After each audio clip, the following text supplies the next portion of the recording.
እግዚአብሔር አምላክ ከዚህ ቀን ጀምሮ ወደ ሕይወታችን ረድኤትን ይልካል ብለን ለማመን የሚጠበቅብን ምንድነው?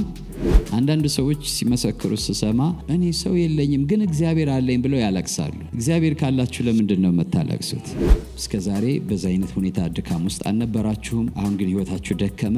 ስለዚህ እስከዛሬ ለምናችሁት የማታውቁትን ምሕረት፣ እስከዛሬ ለምናችሁት የማታውቁትን ጸጋ በመለመን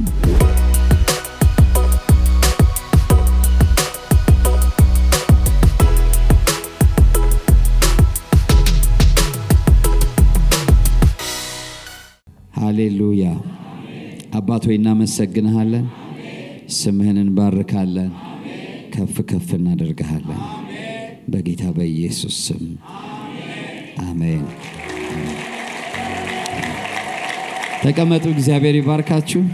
ከመሪ ቃሉ ልነሳ ካነበብኩት አትፍራ እኔ ካንተ ጋር ነኝና፣ አትደንግጥ እኔ አምላክህ ነኝና፣ አበረታሃለሁ እረዳሃለሁ በጽድቄ ቀኝ እጅ እደግፍሃለሁ ይላል ኢሳይያስ 41 ቁጥር 10።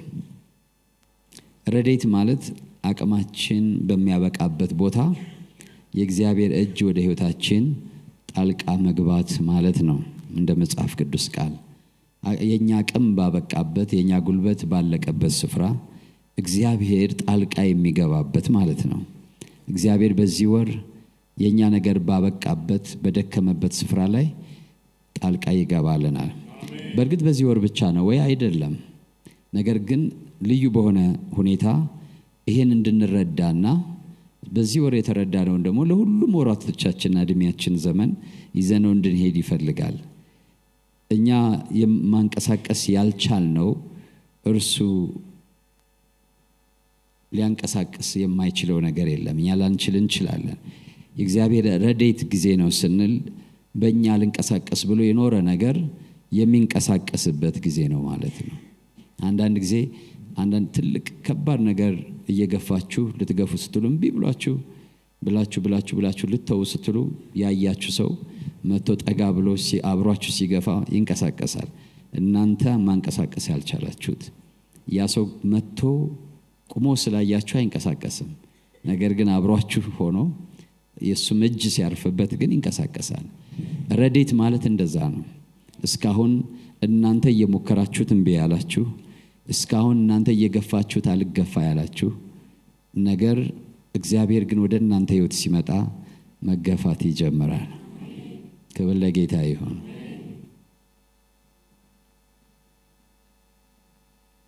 ይሄ ረድኤት በሕይወታችሁ ይገለጣል፣ በሕይወታችን ይገለጣል። አንዳንድ ጊዜ እዚህ መድረክ ላይ ሆነን ምስክርነት ብዙ የምንናገረው ሰዎች ስብከት ብቻ ስለሚመስላቸው ነው። ረድኤት እንዴት ነው? የኛም ሕይወት ምስክር ነው ወገኖቼ። አንዳንድ ጊዜ ያው እዚህ አብረን ስንሆን ያው ስንተዋወቅ አሁን ባለን ነገሮች እየሆኑ ያለ ሊመስል ይችላል። ነገር ግን ሕይወት አልነቃነቅ አልገፋ ያለበት ትርጉም ያጣበት ጊዜ ነበረ። እግዚአብሔር ረድኤት ጣልቃ ሲገባ ግን ከአቅማችን በላይ የሆነ ሰዎች አሁን ባለንበት ሁኔታ ይወቁን እንጂ ለኛ ግን ማይረሳ ነገር ነው። እና አንዳንድ ጊዜ እፈራለሁ የእግዚአብሔርን ቃል ስናቀርብ ምን ያህል ሰው በትክክል ይሄን ነገር ተረድቶት እግዚአብሔር ረድቶኝ ካለሁበት ሁኔታ ወደ ሌላ ሁኔታ ያሻግረኛል ብሎ ያምናል ብዬ እፈራለሁ። ግን እግዚአብሔር ያሻግራል። አሜን። እግዚአብሔር ያሻግራል። አሜን። ክብር ለስሙ ይሁን። ክብር ለጌታ ይሁን። አምላካችን መጠጊያችን ኃይላችን ባገኘን በታላቅ መከራ ረዳታችን ነው። መከራ የለም በኢየሱስ ስም ማለት አይቻልም። ጌታ ኢየሱስ ምን አለ? በምድር ሳላችሁ መከራ አለባችሁ አለ። እርሱ ታላቅ መከራ አለባችሁ አላለም። ግን ልክ ወደኛ ሲመጣ ግን ያ መከራ ቀላል አይደለም፣ ከባድ ነው። በምድር ላይ እስካለን ድረስ ፈተና አለ።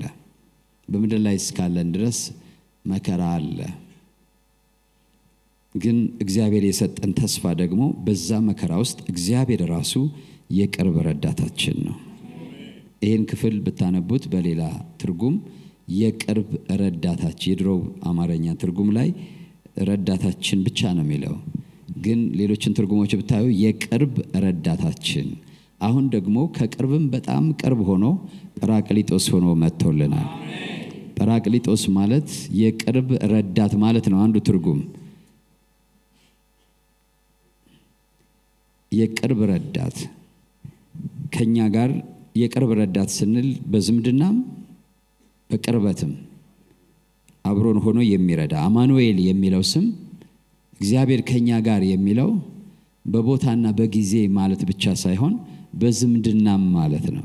ለኛ የሚያደላ፣ ለኛ የሚቀርብ፣ ወደኛ በኩል የሆነ ማለት ነው። ስለዚህ እግዚአብሔር የቅርቤ ነው ስንል ከጊዜዎች ማለት ርቆ ሄዷል ከቦታ ከጊዜ ማለት ብቻ ሳይሆን ለኔ የቀረበ ወዳጄ ነው ማለታችን ነው። ስለዚህ እጅግ ወዳጅ የሆነ ረዳት አለን። ክብር ለጌታ ይሁን። የሚራራልን ልጆቹ አድርጎ የተቀበለን ረዳት አለን። እስኪ ረዳት አለኝ በሉ እስኪ ሁላችሁ። ሃሌሉያ። እግዚአብሔር ምን ይላታል ይላል? ይረዳታል ይላል። ክብር ለጌታ ይሁን። እግዚአብሔር ፈጥኖ ይረዳታል። ቁጥር 5 ላይ መዝሙር 46 እግዚአብሔር በመካከሏ ነው አትናወጥም፣ እግዚአብሔርን ፈጥኖ ይረዳታል። እንግዲህ እግዚአብሔር ሕዝብ ይሄን ነው ማወቅ ያለብን። እኔም እናንተም ቀጥሎ በኋላ ትንሽ እላችኋለሁ። እግዚአብሔር ስሙ ይባረክ። እግዚአብሔር ከሩቅ ሆኖ ችግራችን የሚመለከት አምላክ አይደለም። በመከራ ውስጥ የሚገኝ፣ በጭንቀት ውስጥ የሚቀርብ፣ በድካም ጊዜ የሚያበረታ እውነተኛ አምላክ ነው። ችግር ሲቀርበን ወይም ሲከበን እርሱ አይርቅም፣ አይሸሽም። ጨለማ ሲበዛ እርሱ አይሰወርም። ሰዎች ሲተውን እርሱ አይተወንም። ስለዚህ ዳዊት ለዛ ነው ይሄን ስለዚህ ምድር ብትነዋወጥ፣ ችግር ላይ ብትወድቅ፣ ፈተና ላይ ብትወድቅ፣ የምታደርገውን የምትይዘውን የምትጨብጠውን ብታጣ፣ ተራሮች ደግሞ ወደ ባህር ልብ ቢወሰዱ፣ ተራሮች ጽኑ ናቸው፣ ኃያል ናቸው። በተለይ በመጽሐፍ ቅዱስ ተራሮች ማለት ብዙ ጊዜ ባለስልጣናትን፣ የጊዜውን ኃያላኖችን የሚያመለክት ነው። እነሱ እንኳን ወደ ባህር ልብ ውስጥ ቢሰጥሙ፣ መቆም ቢያቅታቸው፣ ተራራ አይሰጥምም፣ ግን መቆም ቢያቅተው ተራራ እንኳን ሁኔታው ቢያሸንፈው ቢያናውጠው፣ እኛ ግን አንፈራም። እግዚአብሔር ስሙ ይባረክ። አንፈራም። ክብር ለጌታ ይሁን። አንፈራም የምንለው ችግር ስለሌለ አይደለም፣ ወይም ችግሩ ቀላል ስለሆነ አይደለም። ነገር ግን ረዳት ስላለን ነው። የሚረዳን ከኛ ጋር ስለሆነ ነው። ሁኔታውን ዘንግተን አይደለም፣ ወይም ጨካኞች ሆነን አይደለም፣ ግን የሚረዳን እግዚአብሔር ስላለ ነው። ሁኔታው ሊናወጥ ይችላል፣ እግዚአብሔር ግን አይናወጥም። እግዚአብሔር በመካከላችን ስላለ ሚስጥሩ እዛ ላይ ነው። የእግዚአብሔር ረድኤት ሚስጥር ያለው በእግዚአብሔር መገኘት ውስጥ ነው። እዛው ላይ ስታዩ እግዚአብሔር ፈጥኖ ይረዳታል። ለምን? እግዚአብሔር በመካከሏ ነው። እግዚአብሔር በመካከሏ ነው። አንድ ሰው የወደፊቱ ነገር እንዴት ይሆናል፣ ህይወቴ በዚህ ሁኔታ ውስጥ እንዴት ይሄን ዘመን አልፈዋለሁ ወይ ይሄን ጊዜ እንዴት አልፈዋለሁ ብሎ መጨነቅ ሲጀምር ማሰብ ያለበት የእግዚአብሔርን ሀልወት ነው። እኛ ነገሮች ዋስትና እንዲሰጡን ገንዘብ ማከማቸት እንደምታውቁት በዚህ ዘመን ዋስትና አይሆንም። ገንዘብ ዋስትና አይሆንም። በዚህ ጊዜ ከደሞዝ አከማችታችሁ ለክፉ ቀን ማለት የማትችሉበት ጊዜ ነው በዚህ ዘመን። ወይም ደግሞ ሰዎችንም ለመታመን ሰዎችም ራሱ መታመኛ ያጡበት ጊዜ ነው። እነማን ጋር ትደገፋላችሁ? እነማንን መሸሻ ለማድረግ ታቅዳላችሁ፣ ታስባላችሁ? ሰዎች ራሳቸው ለራሳቸው መደገፊያና መሸሸጊያ የሚፈልጉበት ዘመን ነው። ስለዚህ በዚህ ዘመን እነዚህን ሁሉ ነገሮች ስናይ ውስጣችን ሊናወጥ፣ ሊፈራ፣ ሊደነግጥ ይችላል። አንድ ነገር ግን ማሰብና ማስታወስ ያለብን ይሄን ነው። የእግዚአብሔር ቃል እግዚአብሔር በመካከሏ ስለሆነ አትናወጥም ይላል። ሃሌሉያ። ስለዚህ ከገንዘብም ከሰዎችም ከምንም ሁሉ ነገር የተሻለውና የማይናወጠው መጠጊያ፣ መጠለያ፣ ረድኤት የእግዚአብሔር መገኘት ነው። እግዚአብሔር አብሮን ካለ በማንኛውም ሁኔታ ውስጥ ያለ ነውጥ ማለፍና መሻገር እንችላለን። በዚህ ጊዜ ሁላችን ልንፈልገው የሚገባ ነገር እሱ ነው። እግዚአብሔር በመካከሏ ነው፣ አትናወጥም። እግዚአብሔር ፈጥኖ ይረዳታል። ክብር ለጌታ ይሁን። በዛ ሁኔታ ውስጥ በምትፈሩት ሁኔታ ውስጥ የምትፈሩት ሁኔታ ቢመጣ እንኳን እግዚአብሔር እንዳይመጣ ላይ ከለክለው ይችላል። መጽሐፍ ቅዱስ በኢሳይያስ 43 ላይ እንደምታስታውሱት በውሃዎች ባለፍክ ጊዜ በእሳት ውስጥ ባለፍክ ጊዜ ብሎ ይናገራል። እኔ ካንተ ጋር ነኝ እና እሳቱ አያቃጥልህም፣ ውሃው ደግሞ አያሰጥምህም ይላል። እግዚአብሔር አምላክ አንዳንድ ጊዜ እሳትን ያጠፋል፣ እሳትን እንዳይኖር ያደርጋል።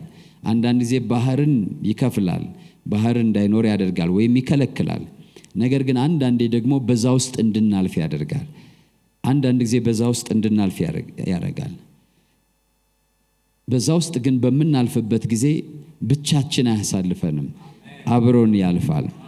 እርሱ አብሮን ካለ ደግሞ ውሃው እርሱን ያመልከዋል፣ እሳቱም እሱን ያመልከዋል፣ ለእርሱ ይታዘዝለታል። ለነ ዳንኤል የሆነው ለሶስቱ ወጣቶች የሆነው የዚሁ አይነት ነገር ነው። ስለዚህ እግዚአብሔር አምላክ አንዳንድ ጊዜኛ የምንቸገርበት ጉዳይ ስንጸልይ ነገሮች አይሄዱም፣ ስንጸልይ ነገሮች አይነሱም፣ ስንጸልይ ነገሮች ከፊታችን ፈቀቅ አይሉም። ያው የጸለይን ያውቁ ተገትረው እናያቸዋለን። ያ ማለት ልንጠፋ ነው ማለት አይደለም። ያ ማለት እግዚአብሔር ጸሎታችን አልሰማም ማለት አይደለም።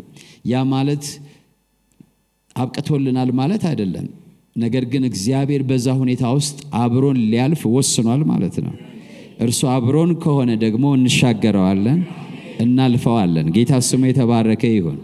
ስለዚህ እግዚአብሔር በማስወገድም ያሳልፋል ወይም በሁኔታ ውስጥ በማለፍም ያሳልፋል። በሁለቱም ውስጥ አስፈላጊው ነገር የሁኔታው መኖር አለመኖር ሳይሆን የእግዚአብሔር መኖር ነው አስፈላጊው ነገር። ሁኔታው መሄዱ አለመሄዱ ሳይሆን እግዚአብሔር ከኛ ጋር መሆኑ አለመሆኑ ነው ዋናው ነገር። እግዚአብሔር ከኛ ጋር ከሆነ ወይ ሁኔታው ይሄዳል ወይ ደግሞ በሁኔታው ውስጥ እኛ ከእግዚአብሔር ጋር እናልፋለን። እግዚአብሔር ስሙ ይባረክ። ስለዚህ የረድኤታችን ቁልፍ ያለው በእግዚአብሔር መገኘት ውስጥ ነው። የረድኤታችን ቁልፍ ያለው የመረዳታችን የእግዚአብሔርን ረድኤት የመለማመዳችን ቁልፍ ያለው በእግዚአብሔር መገኘት ውስጥ ነው። መዝሙረ ዳዊት 121 ቅድም ያነበብነው ቁጥር 1 እና 2 ዓይኖቼን ወደ ተራሮች አነሳሁ፣ ረዳቴ ከወዴት ይምጣ? ችግር በመጣ ፈተና በከበበን ጊዜ ዓይናችን ከዚህም ከዚያም ማማተሩ አይቀርም። ምን አለ በዙሪያዬ? ወደ ማን ልሂድ? ለማን ልናገር? ምን ልበል? ማንን ልጠይቅ? ብለን ወደ ውስጣችን ወደ ራሳችን አቅም ወደ ዙሪያችን ወደ ወዳጆቻችን ወይም ደግሞ ኃያላን ወደምንላቸው መመልከታችን አይቀርም። ነገር ግን በዚህ ቃል ውስጥ ረዳቴ ከወዴት ይምጣ የሚለው ጥያቄ አጣሁ እንደማለት ነው። እነዚህ በዙሪያዬ ያሉ ተራሮች ሁሉ ሊረዱኝ ሊደርሱልኝ የሚችሉ ሆነው አላገኘዋቸውም። ረዳቴ ግን ሰማይና ምድርን ከፈጠረ ከእግዚአብሔር ዘንድ ነው። ስለዚህ ምን ይላል መዝሙረ ዳዊት ላይ? አሁን ወደ ጎን ማየት ትቼ ወደ ላይ አየሁ። ወደ ጎን ሳይ ሊረዱኝ የሚችሉ አይደሉም፣ ወደ እኔም ስመለከት ሊረዳኝ የሚችል አይደለምና ዓይኔን ወደ ሰማይ አነሳው። በዚህ የረድኤት ወር እግዚአብሔር ዓይኖቻችን ወደ እርሱ እንድናነሳ ይፈልጋል። ያ ማለት እግዚአብሔር በዙሪያችን ያሉትን አይጠቀምም ማለት ነው? አይደለም፣ ይጠቀምባቸዋል። የረድኤታችን ምንጭ ግን ያለው ከእግዚአብሔር ዘንድ ነው። እግዚአብሔር ያዘዘው ይታዘዝልናል፣ ሂድ ያለው ይመጣልናል፣ ይሁን ያለው ይሆንልናል። ያን እንዲል ግን ዓይናችን ሰማይና ምድርን ወደ ፈጠረ ወደ እግዚአብሔር መሆን አለበት። ክብር ለስሙ ይሁን። ረድኤትን ስናስብ በጣም ደስ የሚለው ነገር ሌላው ረድኤት የእግዚአብሔር ጸጋ ውጤት ነው። ረድኤት የጸጋ ውጤት ነው። እግዚአብሔር የሚረዳን ባለውለታዎቹ ስለሆንን ወይም እሱ ዘንድ ዕዳ ስላለበት ክሬዲት ስላለ አይደለም። እግዚአብሔር የሚረዳን ከፍቅሩ የተነሳ ነው። ፍቅሩ ደግሞ የሚገለጠው በጸጋ ነው። ጸጋ ሁላችን እንደምናውቀው ለማይገባው ሰው የሚደረግ ቸርነት ነው። ሊደረግለት ለማይገባው ሰው የሚደረግ በጎነት ነው ጸጋ። የእግዚአብሔር ረድኤትም ትልቅ በጎነት ነው። ለምሳሌ ሎጥን ብታስቡ እግዚአብሔር ረድኤት አድርጎለታል። ከተከበበበት ካስጨናቂ ሁኔታ ውስጥ እግዚአብሔር አምላክ ገብቶ እጁን ይዞ አፍጥኖ ከመከራ ውስጥ አወጣው። ያወጣው ሎጥ በሄደበት መንገድ ትክክል ስለነበረ አይደለም። እንደምታውቁት በራሱ ምርጫ ነው ሄደው። እንደምታውቁት በራሱ ፍላጎት ነው ሄደው። ነገር ግን ፍላጎት ነው ምርጫ ነው ብሎ አልተወውም። ጥቂቷን ጭላንጭል እምነቱን እግዚአብሔር አምላክ ተጠቅሞበታል ጸጋውን ይገልጥ ዘንድ። ስለዚህ ጸጋን ገለጠለት። ያንስ እኛ ሰዎች ብንሆን የእጁን ነው ያገኘው ይበለው ልንል እንችላለን። ይሄው ያኔ ብየው ነበር ልንል እንችላለን። እግዚአብሔር ግን እንደዚህ አይነት አምላክ አይደለም። ትንሿን ጭላንጭል እምነታችሁን ይመለከታል። ትንሿን በሱ ላይ ያላችሁን መደገፍ ያያል። ደካማነታችንንም ያውቃል። መዝሙረኛው ሲናገር አፈርነታችን ያውቃል ይላል። ስለዚህ ደካማነታችን የሚያውቅ እግዚአብሔር ምንም ሳይፈርድብን ሊፈረድብን ሲገባ ይረዳናል፣ ይደግፈናል፣ ያግዘናል። ለሎጥ ያደረገለት ነገር ያ ነው። ስለዚህ ረድኤት የእግዚአብሔር ጸጋ ውጤት ነው። ልንረዳ የሚገባን ስለሆንን ሳይሆን ቸር ስለሆነ ይረዳናል። ቸር ስለሆነ ይረዳናል። መሐሪ ስለሆነ ይረዳናል። ሩህሩህ ስለሆነ ይረዳናል። ስለዚህም ነው መጽሐፍ ቅዱስ በሚያስፈልገን ጊዜ የሚረዳን ጸጋ እንድናገኝ ምሕረትንም እንድንቀበል ወደ ጸጋው ዙፋን በእምነት እንቅረብ ያለው። ረድኤት የእግዚአብሔር ጸጋ ስጦታ ነው። የእግዚአብሔር ጸጋ ውጤት ነው። ጸጋ ስንል እንግዲህ ሁሉንም እኩል የሚያደርግ ነው። አለኝ የሚለውንም የለኝም የሚለውንም ብርቱ ነኝ የሚለውንም ደካማ ነኝ የሚለውንም እኩል የሚያደርግ ነገር ቢኖር ጸጋ ነው። ምክንያቱም በጸጋ ሲሆን ገንዘባችሁ አይሰራም። በጸጋ ሲሆን ችሎታችሁ አይሰራም። በጸጋ ሲሆን ዘራችሁ አይሰራም። በጸጋ ሲሆን ቁመናችሁ አይሰራም። በጸጋ ሲሆን እንዲሁ ከእግዚአብሔር የሚመጣ ነገር ነው። እግዚአብሔር ስሙ የተባረከ ይሁን። ስለዚህ በዚህ ወር እግዚአብሔር አምላክ ከዚህ ቀን ጀምሮ ወደ ሕይወታችን ረድኤትን ይልካል ብለን ለማመን መተማመን ያለብን በእርሱ ጸጋ ነው። ከጸጋው የተነሳ ክብር ለጌታ ይሁን። የጸጋው ምክንያት ፍቅሩ ነው። ጸጋ አክሽን ነው ብለናል ካሁን በፊት። የእግዚአብሔር ተግባር ፍቅር በተግባር ነው ጸጋ ብለናል። ጸጋ ፍቅር በተግባር ነው። የእግዚአብሔር ፍቅር ራሱን ሲገልጥ ራሱን ሲያሳይ ወደ ሰው ሕይወት ሲመጣ ጸጋ ሆኖ ይመጣል። ምክንያቱም የእግዚአብሔር ፍቅርም እንደዚሁ የማይገባውን ሰው የወደደ ፍቅር ነው። ክብር ለጌታ ይሁን። የእግዚአብሔር ድርጊት ደግሞ ከዛ ፍቅር የመነጨ ድርጊት ነው። በሁኔታችን ውስጥ እግዚአብሔር ገብቶ ሊረዳን ይፈልጋል። ሊረዳን የሚፈልገው እኛ ስለሳብነው አይደለም። እንዳልኩትም እኛ የሰራነው ዕዳ ስላለበት ያደረግነው አስራታችን፣ መባችን፣ አገልግሎታችን እንደ ዕዳ ተቆጥሮበት ያን ዕዳ ለመክፈል አይደለም እግዚአብሔር የሚረዳን። እነሱ ነገሮች ቢቆጠሩ እኛ ባለዕዳ ሆነን እንቀራለን እግዚአብሔር ቢያወራርድ። ነገር ግን እግዚአብሔር ምንም ሳያወራርድ በምሕረቱና በቸርነቱ በጸጋው ሊረዳን ወደ ሕይወታችን ይመጣል። ስለዚህ ሁላችንም በጸጋ ከሆነ ለዚህ ረድኤት የበቃነን ማለት ነው። የበቃነው በጸጋ ከሆነ የበቃነን፣ በጸጋ ካልሆነ ደግሞ ሁላችንም ለእግዚአብሔር ረድኤት የበቃን አይደለንም። እግዚአብሔር ከኛ ጋር እንዲሆን በመካከላችን እንዲያድር የሚያደርገው ጸጋው ነው። ሌላ በእኛ መካከል የሚስበው አንዳች ነገር የለም። የእግዚአብሔር ጸጋ ግን አብሮን እንዲሆን ያግዘናል። ጌታ ስሙ ይባረክ። እንግዲህ ምሕረትን እንቀበል ዘንድ በሚያስፈልገን ጊዜ የሚረዳን ጸጋ እንድናገኝ በእምነት ወደ ጸጋው ዙፋን እንቅረብ። እዚህ ላይ በሚያስፈልገን ጊዜ የሚል አስገራሚ ቃል አለ እና ለሁላችንም በጣም ደስ የሚል ነው። አንድ ሰው ብዙ ብር አስቀምጦ አሁን እዚህ መቼም አለን ኤቲኤም ካርድ አለን እንደ ቢኖርና ወይም ደህና አቅም ያለው ክሬዲት ካርድ ቢኖር እና በሚያስፈልግ ጊዜ ይሄን ካርድ ተጠቀም ብሎን ቢሄድ አስቡት ምን ማለት ነው? በሚያስፈልግ ጊዜ ሁሉ ይሄን ተጠቀም ብሏችሁ ቢሄድ እና እዚህ ላይ በሚያስፈልገን ጊዜ መቼ? በሚያስፈልገን ጊዜ የሚረዳንን ጸጋ እንድናገኝ አስፈላጊ በሆነ ጊዜ እግዚአብሔር እንዲረዳን ጸጋ ያስፈልገናል። ክብር ለጌታ ይሁን።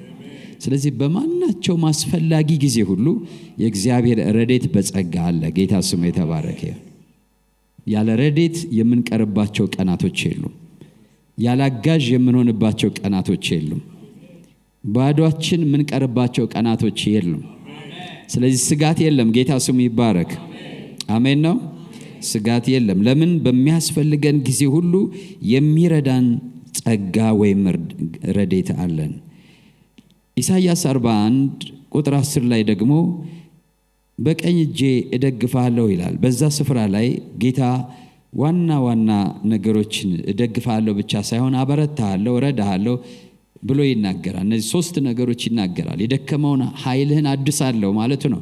አበረታሃለሁ። በፈተና ጊዜ ምን እልሃለሁ?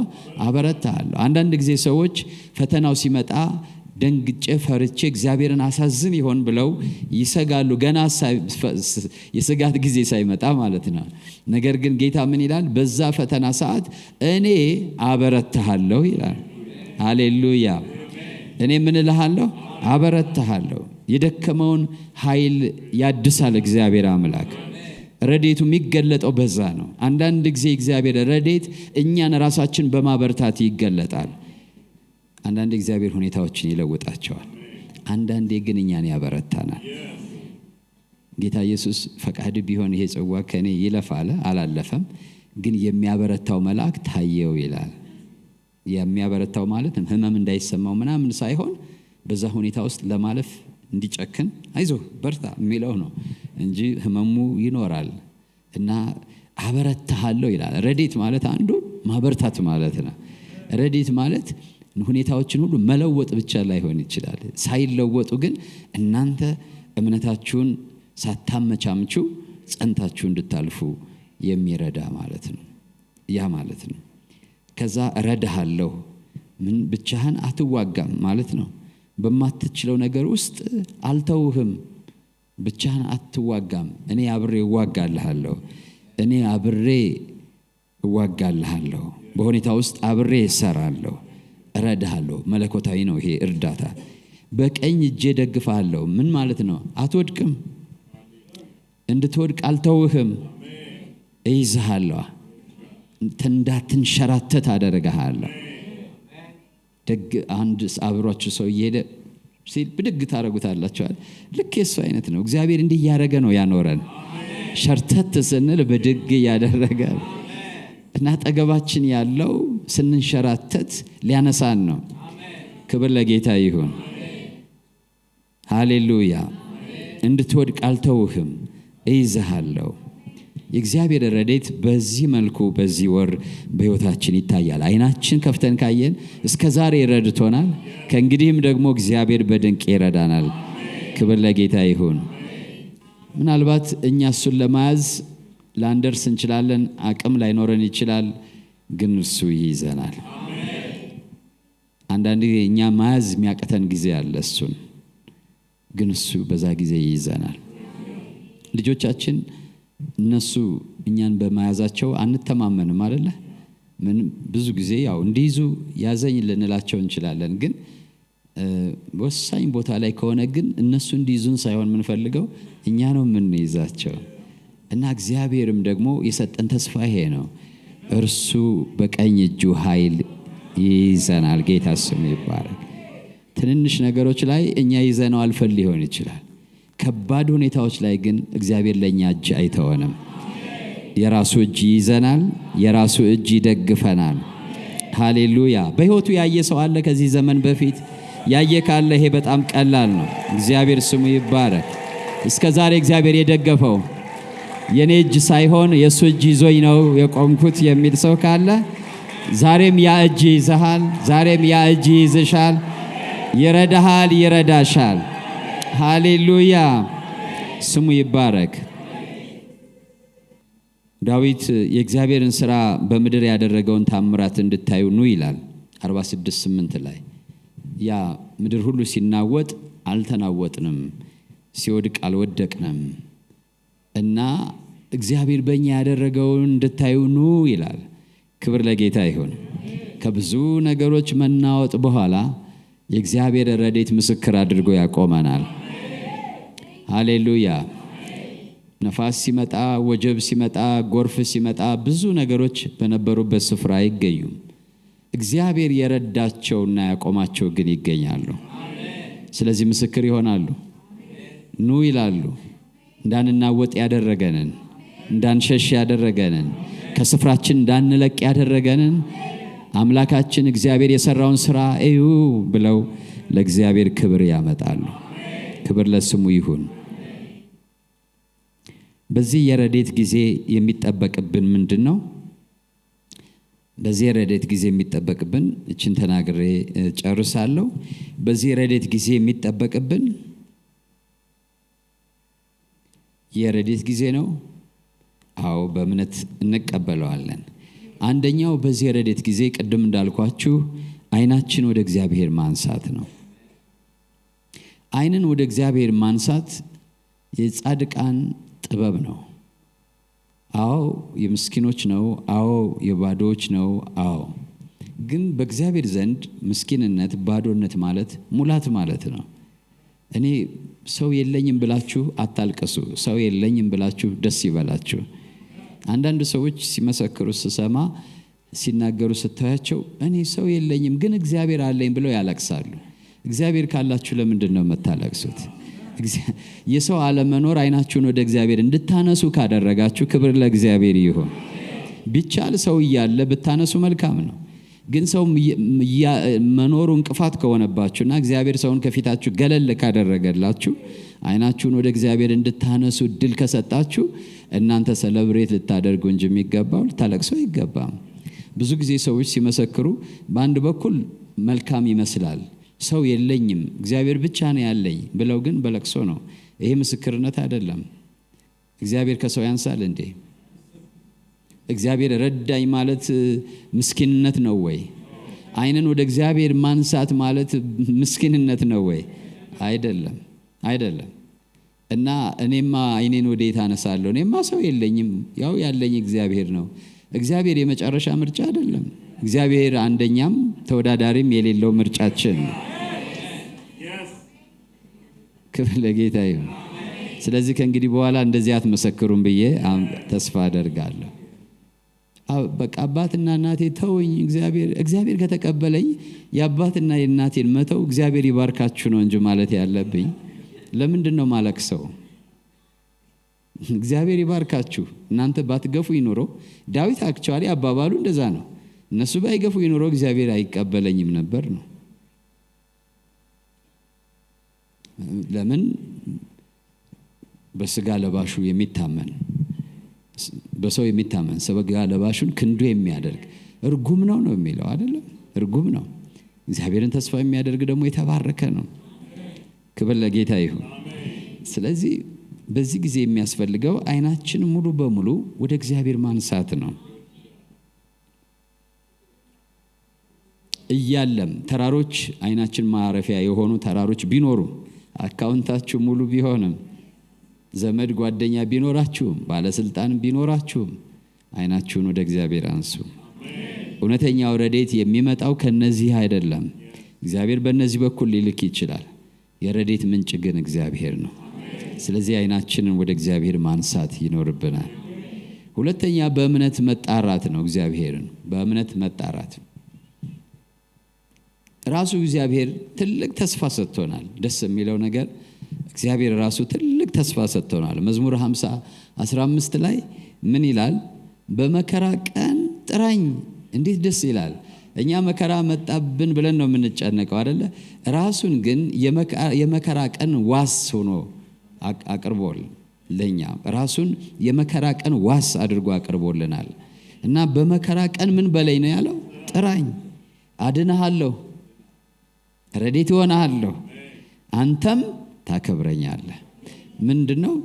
ባላደርግልህ እንደማለት ነው። እንደ መሐላ ነው ይሄ እንደ መሐላ ነው። አንተም ታከብረኛለህ የሚለው ምንድነው? ካንተ ክብር ምስጋና እፈልጋለሁ። አዎ፣ ግን የሚለው ምንድነው? በመከራ አንዳንድ ጊዜ ስራ ሰርታችሁ ታውቃላችሁ አይደለ? ስታሰሩ በጣም እርግጠኛ ለመሆን ይሄን ነገር እንደ አደራ እንደዚህ አድርገህ ጥርት አድርገህ ትሰራለህ ምናምን ስትሏቸው ያው ባያረጉትም እዚህ ሀገር መሐላቸው ይብሳል። በዚህ በሰሜን ድሮ አሁን ያው ነው፣ ሁሉም ሀገር አንድ አይነት ነው። ድሮ ልዩነት አለ። አንዱ አካባቢ በሆነ ነገር ላቅ ያለ ነው፣ ሌላው በሆነ ነገር የተሻለ ነው። እና እዛ አካባቢ በቃል መጽናት በጣም እና ሰው ምንድነው የሚያደርገው? ኢብን አኩርፏችሁም ቢሆን ጎረቤታችሁ እናንተ ከሌላችሁ ልጃችሁን በደንብ አድርጎ ይይዝላችኋል። ማለት ጥል እንደሌለው በልቡ ለማሳየት ማለት ነው። አደራ የሚባለውን ለመጠበቅ በጣም ይተጋል። በአፉ የተናገረውን ካልፈጸመ ቢሞት ይሻለዋል። አሁን እንደሱ አይደለም። በእርግጥ ሁሉም እዛም እዚህም ሳይሆን ሁሉም እንደሱ አይደለም።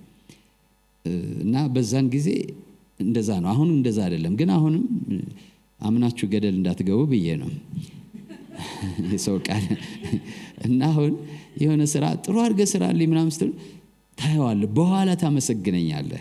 በኋላ ታመሰግነኛለህ ይላቸዋል።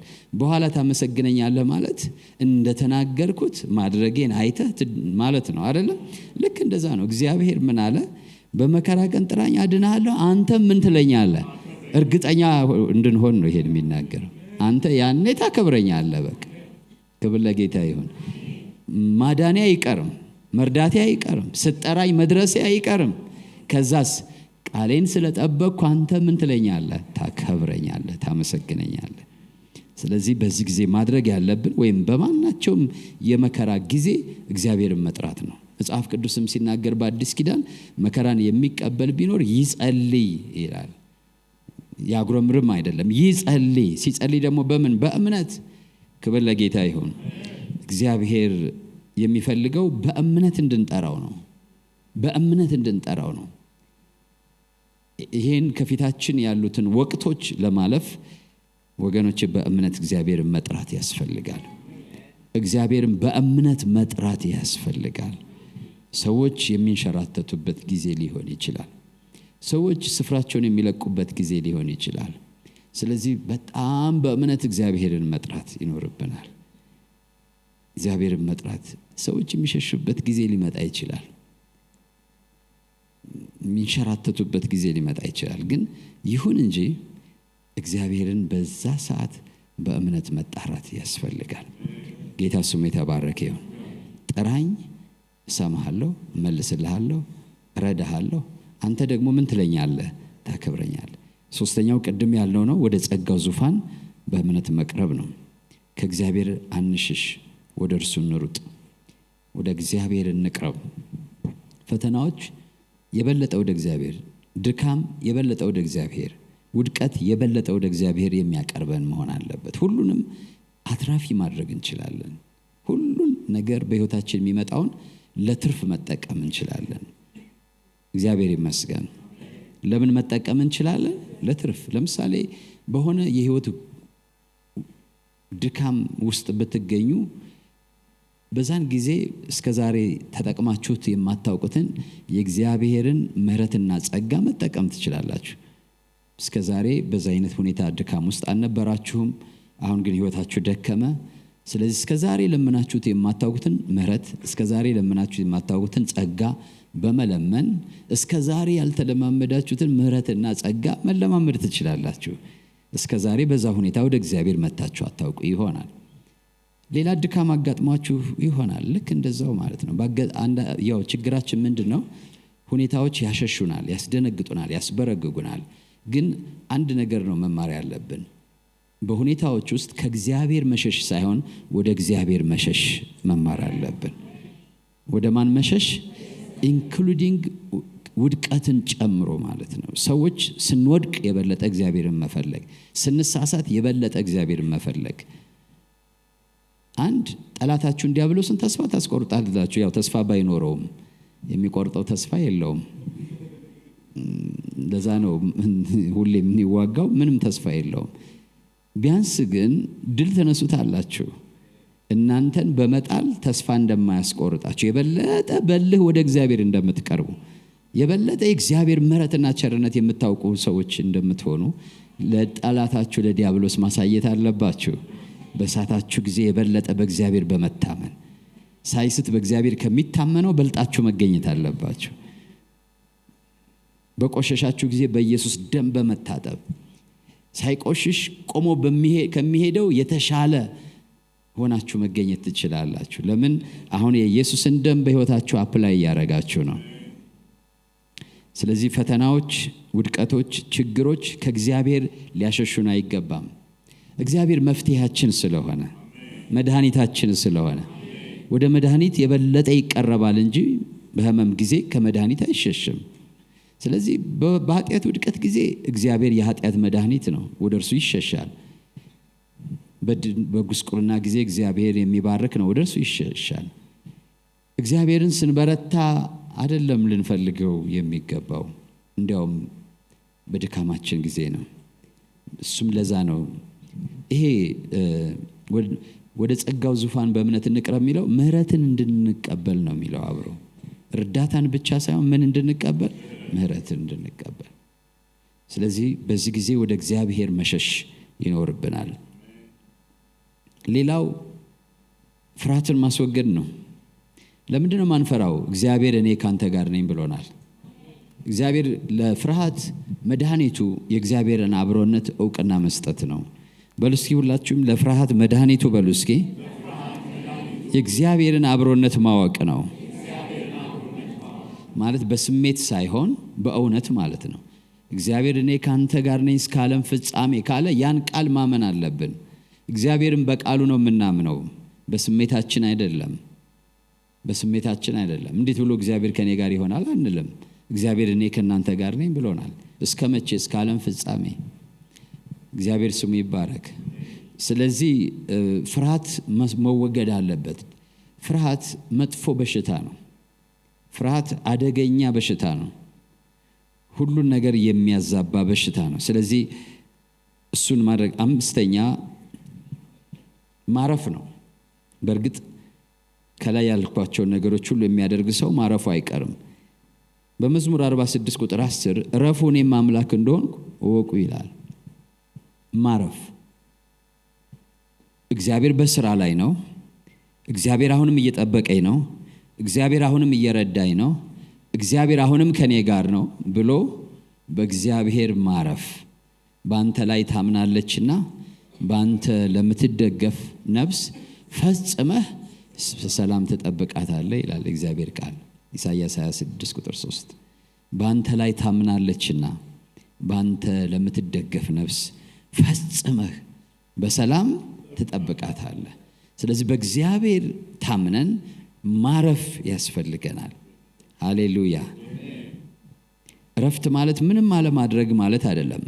እግዚአብሔርን በመታመን ከፍርሃትና ከራስ ጥረት መረጋጋት ማለት ነው። በፍርሃት ከሚደረግ እንቅስቃሴ መረጋጋት፣ ከራስ ጥረት መረጋጋት፣ በመርሆች መንቀሳቀስ። ፍርሃት ከመርህ ያወጣናል። ፍርሃት ከአቋም ያንሸራትተናል።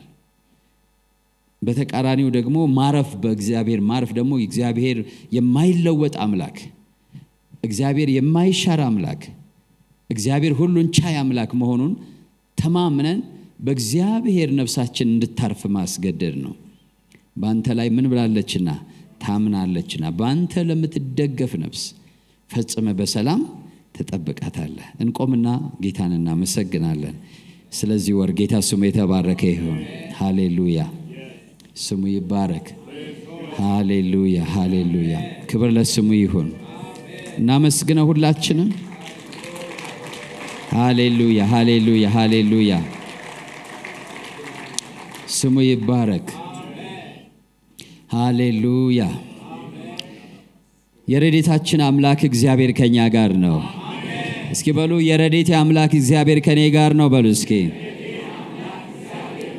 ሃሌሉያ። ጩሁና ድገሙት እንደገና። የረድኤቴ አምላክ እግዚአብሔር ከኔ ጋር ነው። ሃሌሉያ። ጠራዋለሁ ይሰማኛል በሉ እስኪ። ይመልስልኛል እኔም አከብረዋለሁ። ሃሌሉያ፣ ሃሌሉያ፣ ሃሌሉያ። አንፈራም፣ አንሰጋም። ለምን? እግዚአብሔር ከኛ ጋር ነው።